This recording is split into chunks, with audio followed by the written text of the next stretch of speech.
এবছর শীতে একটাও বিয়েবাড়ি পড়েনি, তাই বাড়িতেই বরমশাই বলল কিমা চানা বানাও।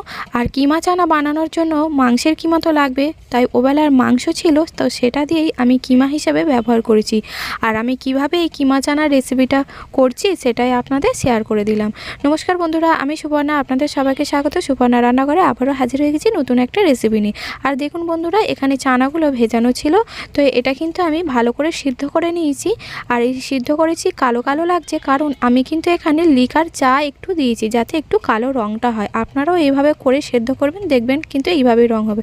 তো এখানে ছোট ছোট করে পেঁয়াজ কুচি কেটে নিয়েছি, সাথে কিন্তু আলু, সাথে টমেটোও কেটে নিয়েছি, একদম ছোট ছোট করে পেঁয়াজগুলো কেটে নিয়েছি। আর আমি কিন্তু এখানে আলু দিয়েছি কিমা চানার মধ্যে, আপনারা চাইলে আলু নাও দিতে পারেন।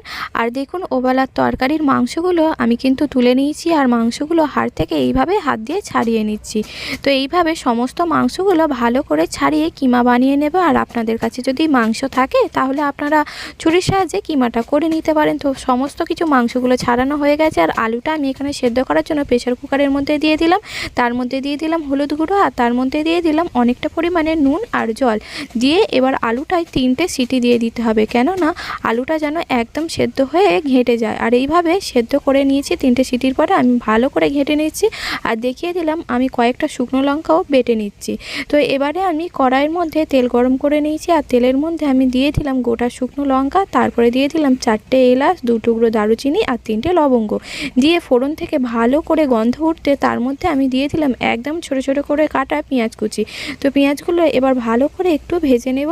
তো পেঁয়াজগুলো একটু মজে যেতেই তার মধ্যে আমি দিয়ে দিলাম এখানে চেরা কাঁচা লঙ্কা।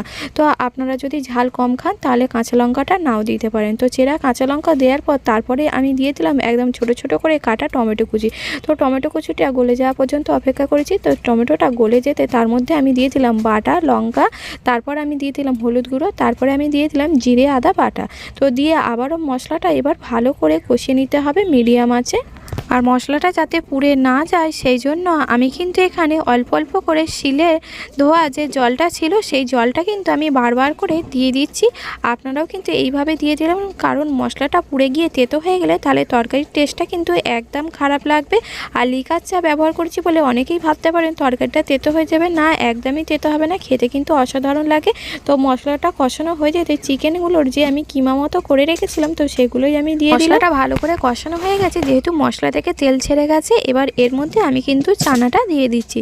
দিয়ে এবার ভালো করে চানাটা ভালো করে মশলার সাথে ফুটিয়ে নিতে হবে। তো চানাটা ভালো করে ফুটিয়ে নেব মশলার সাথে প্রায় 5 মিনিট মতো। তারপরে দেখুন ফুটে উঠেছে, এর মধ্যে আমি দিয়ে দিলাম সেদ্ধ করে রাখা আলু, আর আলুটায় 3টে সিটি দিয়েছিলাম। আর তারপর খুন্তির সাহায্যে ভালো করে মেখে নিয়েছি, তাহলে তরকারিটা একদম গাঢ় গাঢ় হবে, দেখতেও কিন্তু ভালো লাগবে আর খেতেও কিন্তু ভালো হবে। তারপরে আমি আলু সেদ্ধ করার সময় অনেকটা পরিমাণে নুন দিয়েছিলাম, তো তরকারিটা একটু চেখে দেখলাম নুনটা একটু কম হয়েছে, তাই আমি পরিমাণ মতো আবারও একটু নুন দিয়ে দিলাম।